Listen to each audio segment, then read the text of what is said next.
शहर के स्टेज से भी बंदूक की बात की जा रही है कि मेरे पास लाइसेंस वाली बंदूक है, मेरा निशाना चूकता नहीं है, और कोई गोली चला रहा है। आजी माजी जो एक दूसरे को गोलियों के शिकार और गोलियों की बातें करके शहर को डरा रहे, आपको डरने की जरूरत नहीं। चाहे इधर के लोग अगर किसी को धमकी देते या उधर के लोग किसी को धमकी देते तो हमसे जो है आगे कांटेक्ट करें। और मैं आप लोगों से यही गुजारिश करता हूं कि अपने आप में खुद अपने आप को बेदार करें और खुद कारपोरेशन आए। जब आप कारपोरेशन आएंगे खुद की लड़ाई, तो आप किसी लीडर के मोहताज ना बने। ये लीडर नहीं है, ये गीदड़ है। अगर ये लीडर होते तो आज मालेगांव शहर कामयाबी की डगर पे होता। कहा कि ये मेरा बेटा, मैं लूम चढ़ाकर इसको जो है एक टीचर बनाया, मैंने इसको पढ़ाया, लेकिन मेरे से 30 लाख रुपए मांगे जा रहे। इस तरीके के जुमले सुनने के बाद वो बाबा की आंखों में आंसू आ गए और मेरा भी दिल जो है एकदम नरम हो गया। जहां भी कुछ इस तरीके का मामला हो तो बेकरी वाले से कांटेक्ट करें। हम वार्ड का ही नहीं, हम पूरे शहर का काम करेंगे इंशाल्लाह। नगर एशाम बेकरी वाला संपर्क कार्यालय पे बहुत सारे काम जो है हम फ्री कर रहे हैं, जिसके अंदर जो है आबा कार्ड है, गोल्डन कार्ड है, आयुष्मान कार्ड है, उसके अलावा पैन कार्ड है, पैन कार्ड के अलावा वोटिंग कार्ड नया और करेक्शन, ये सारी चीज़ें हम यहाँ पे कर रहे हैं। और जिन लोगों की जैसे लाडली बहना के अंदर जिसने अकाउंट दिया और अकाउंट देने के बाद उसमें पैसा नहीं आ रहे, तो उसकी नुमाइंदगी भी यहाँ की जा रही है। स्वच्छता को लेकर जैसे कहीं पर अगर कचरा नज़र आता है और दिखता है कि ये कचरा है और वो हमको फ़ोन करे कि भाई ये कचरा यहाँ से उठा लो, लेकिन अगर कचरा नहीं उठता है तो हम उनको गिफ्ट देंगे। अगर वो हमको बोलने वाला कचरा नहीं तो हम उनको गिफ्ट देंगे। और जो भी ऑफिसरान कचरा नहीं उठाता है तो उस पर कानूनी कार्रवाई हमको कैसे करना है वो आता है। दूसरा पुलिस स्टेशन। अस्सलाम वालेकुम दोस्तों, इस वक्त पूरे मालेगांव शहर की तरक्की और नाकामी की वजह मालेगांव के नाकाम सियासी लीडरान हैं, जिन्होंने आज तक मालेगांव शहर के लिए कुछ भी खास नहीं किया है, कुछ भी बड़ा नहीं किया है। उल्टा काम करने की बजाय मालेगांव शहर में अलग अलग तरीके से मुख्तलिफ मुसीबतें और आफात लेकर आते हैं और उनको हल करने का ढोंग रचाते हैं ताकि मालेगांव के शहरियों को बेवकूफ़ बनाया जा सके। हर साल हज़ारों करोड़ के घोटाले करते हैं और चुपचाप निकल जाते हैं, कोई उनको पूछने वाला नहीं है। ऐसे दौर में भी एक ऐसा सियासी लीडर भी है जो सिर्फ और सिर्फ मालेगांव शहर की फलाह व बहबूद के लिए काम कर रहा है और मुसलसल तालीमी सतह पर कहो, सियासी सतह पर कहो या तामीरी सतह पर कहो, हर तरीके से सरगर्म है और बेहतरीन काम कर रहा है। उसके जैसा सियासी लीडर मैं समझता हूँ इस वक्त पूरे मालेगांव शहर में कोई नहीं है। और उस सियासी लीडर का नाम है एहतेशाम बेकरी वाला, जिन्होंने आज तक जितने भी काम किए हैं उनका काम ज़मीनी सतह पर दिखा है, चाहे वो तालीमी लेवल पर हो या किसी भी लेवल पर हो। चलिए आइए आज उनके इन कामों की तफसील देखते हैं।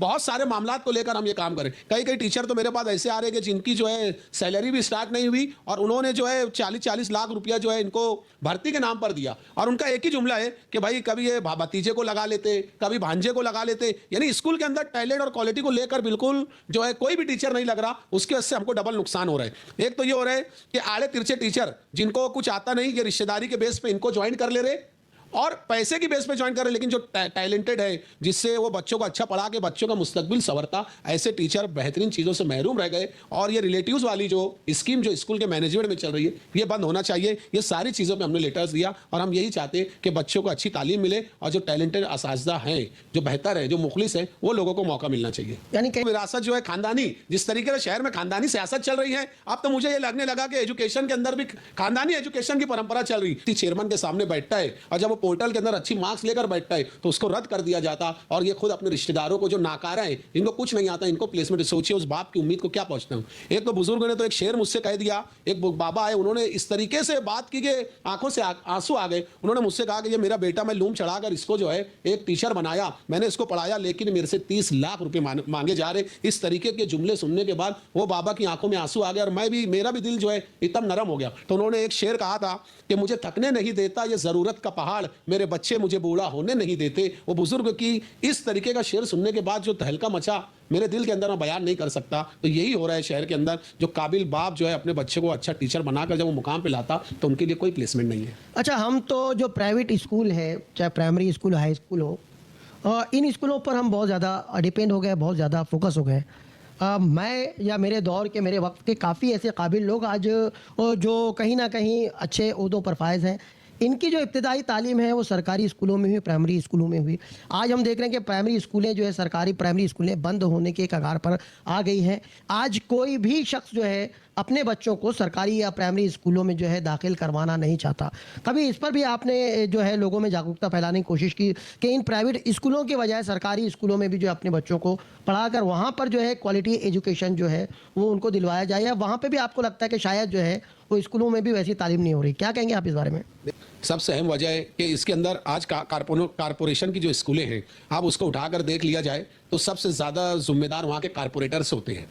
कारपोरेशन स्कूल के जिम्मेदार कारपोरेटर्स होते हैं और जो शहर के लीडरान होते हैं, और शहर का आयुक्त, कमिश्नर, और उसके बाद जो एजुकेशन का जो ऑफिसर है, जो कारपोरेशन के अंदर जो है, ये जिम्मेदार होते हैं। आप ये उठाकर देखिए कि पाटिल जो वहाँ का जो अभी एओ है, उसके ताल्लुक से भ्रष्टाचारी के बहुत सारे रिकॉर्ड है। मैंने आयुक्त साहब से इससे पहले भी कहा, एक मैडम से उसने 1 लाख रुपए मांगे थे, उसके लिए मैंने लड़ाई किया, वो सारे हल करके वो मैडम को इंसाफ दिलाया। आज स्कूल का माहौल ये देखेंगे कि कारपोरेटर जो स्कूल को अच्छी बनाने की बजाय उसको शादी हॉल बना देता है। उसके बाद एक कारपोरेटर की जिम्मेदारी रहती है कि मैं स्कूल में जाकर राउंड अप करूं, वहाँ पे क्या पढ़ाई हो रही है, या कमिश्नर की जिम्मेदारी होती है कि वो वहाँ जाके देखे। लेकिन शहर कमिश्नर भी उस तरफ रुख नहीं करता, और ना ही कारपोरेटर आज शादी हॉल बना दे रहे। वहाँ पे नशे के अड्डे, सबसे पहली लड़ाई मैंने अपनी ही स्कूल से स्टार्ट की, क्योंकि मैंने भी वहाँ पे तालीम हासिल की है। जब उस टाइम का जो तालीम था वो अलग था, लेकिन अब जो तालीम मैं देख रहा हूँ वो तालीम नहीं है, वो कमाने की दुकान हो गई।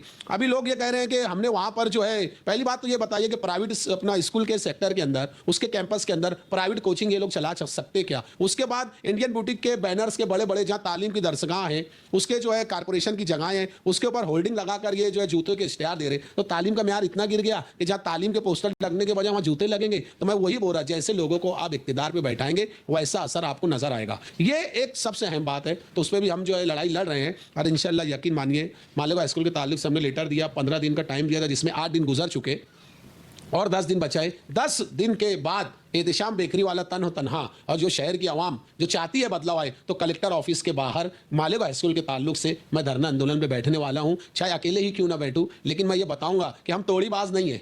हम तोड़ी देने वालों को कैसे तोड़ते हम ये सिखाएंगे। हम तोड़ीबाज नहीं है, हम हक की आवाज़ है। हम शहर को फ़ायदा देने के लिए वहाँ मैं अकेला आंदोलन पे बैठूंगा, और जो शहर के मुखलिस लोग हैं इंशाल्लाह वो भी मेरा साथ देंगे। ये कोशिश है। मालेगांव स्कूल के अंदर मैंने जो एक लेटर ड्राफ्ट करके चेयरमैन और वहाँ के हेडमास्टर को मैंने ये दिया कि भाई पहले मुझे ये बताओ कि वहाँ पर गरीबी सतह के जितने बच्चे हैं, जैसे गरीबी सतह से भी नीचे लोग रहते हैं, तो वो बच्चों का एडमिशन वहाँ मुफ्त में किया जाए, उनसे कोई चार्ज नहीं दिया जाए। ये गवर्नमेंट का जीआर है, ये मेरा खुद का नहीं है। तो मैं ये तो उनसे भी 3-3 वो फीस के अलावा 3-3, 4-4, 5-5, 10-10 हज़ार डोनेशन की भीख मांग रहे। तो वो पहली लड़ाई जो है वो पॉइंट्स मैंने उनको दिया। उसके बाद असातिज़ा जो गैर तदरीबाज असातिज़ा बोले तो कैसे, जैसे अभी एक आ रहा अपने रिश्तेदार को लगा दे रहे, उनसे जो है रिश्तेदारी के नाम पे उनको ज्वाइन करवा देना, फिर किसी से 30 लाख 25 लाख लेके ज्वाइन करना, ये सब बंद होना। उसके खिलाफ भी मैंने वो पॉइंट्स लिखा। उसके बाद मैंने ये लिखा कि जो ट्रस्ट के जो पैसे आते हैं वो आपके पास आते, उसके बाद ऑडिट होता नहीं होता, उसका हमको रिकॉर्ड दो। उसके बाद जो खिचड़ी जो वहाँ पर जो भी खिचड़ी जो बच्चों को दी जाती है, वो खिचड़ी मतलब मेनू के एतबार से, जो गवर्नमेंट ने मेनू दिया उसके एतबार से आप लोग देते हैं या नहीं देते हैं, इस तरीके की कोशिश से जो है हम आगे लेकर चल रहे हैं। मीटिंग होंगी तो शहरियान को परेशान होने की जरूरत नहीं। जहां भी कुछ इस तरीके का मामला हो तो बेकरी वाले से कांटेक्ट करें। हम वार्ड का ही नहीं, हम पूरे शहर का काम करेंगे इंशाल्लाह। मालेगांव शहर के ऊपर आप नज़र करेंगे तो आपको ये समझ में आएगा क्या डॉक्यूमेंटेशन को लेकर शहर में आवाम बहुत ज़्यादा परेशान है, चाहे वो अमीर हो, गरीब हो, मजदूर। ये हाल है कि मैं बयान नहीं कर सकता। आज बैंकों के बाहर जाकर देखेंगे तो इतनी लंबी कतारें लगी है डॉक्यूमेंटेशन ना क्लियर होने की वजह से। लेकिन शहर के किसी भी लीडरान को इसकी तरफ नज़र नहीं है, क्योंकि शहर का लीडर वही कहलाता है जो आवाम के मसाइल को और आवाम की परेशानियों को हल करे।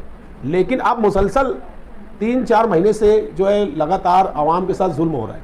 उनके ये अब्दुल्ला नगर एशाम बेकरी वाला संपर्क कार्यालय पे बहुत सारे काम जो है हम फ्री कर रहे हैं, जिसके अंदर जो है आबा कार्ड है, गोल्डन कार्ड है, आयुष्मान कार्ड है, उसके अलावा पैन कार्ड है, पैन कार्ड के अलावा वोटिंग कार्ड नया और करेक्शन, ये सारी चीज़ें हम यहाँ पे कर रहे हैं। और जिन लोगों की जैसे लाडली बहना के अंदर जिसने अकाउंट दिया और अकाउंट देने के बाद उसमें पैसा नहीं आ रहे, तो उसकी नुमाइंदगी भी यहाँ की जा रही है। उसकी वजह यह है कि वो इनेबल फॉर डीबीटी नहीं होने से दूसरे अकाउंट में पैसा जा रहे हैं, और कई अकाउंट जो है इनेबल फॉर डीबीटी नहीं है।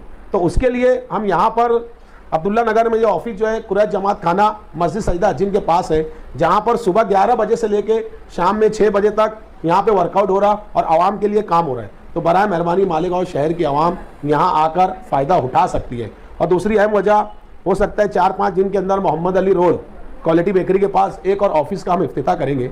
उसके अंदर स्वच्छता को लेकर, जैसे कहीं पर अगर कचरा नज़र आता है और दिखता है कि ये कचरा है और वो हमको फ़ोन करे कि भाई ये कचरा यहाँ से उठा लो, लेकिन अगर कचरा नहीं उठता है तो हम उनको गिफ्ट देंगे।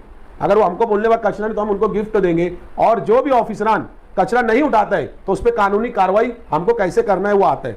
दूसरा, पुलिस स्टेशन के मामले हो, किसी के साथ नाइंसाफ़ी हो रही है, किसी ने किसी का प्लाट हड़प कर लिया, नाजायज़ तरीके से धमकियां देना जो शहर में चल रही है। शहर में तो ये समझ चल रहा है कि शहर के स्टेज से भी बंदूक की बात की जा रही है कि मेरे पास लाइसेंस वाली बंदूक है, मेरा निशाना चूकता नहीं है और कोई गोली चला रहा है। तो शहर में ये सारी गुंडागर्दी और शहर के अंदर ये मामला किस तरीके से खत्म हो, उसके लिए मोहम्मद अली रोड के ऊपर एक ऑफिस का हम इनेकाद करेंगे, जिसके अंदर डॉक्यूमेंटेशन हो गया, हर तरीके के डॉक्यूमेंटेशन, किसी के साथ नाइंसाफ़ी हो रही है या फिर और भी जो ऐसे मसाइल, हॉस्पिटल, आज हॉस्पिटल के अंदर जिस तरीके से शहर के अंदर योजना के अंदर भी शहर की आवाम को लूटा जा रहा है।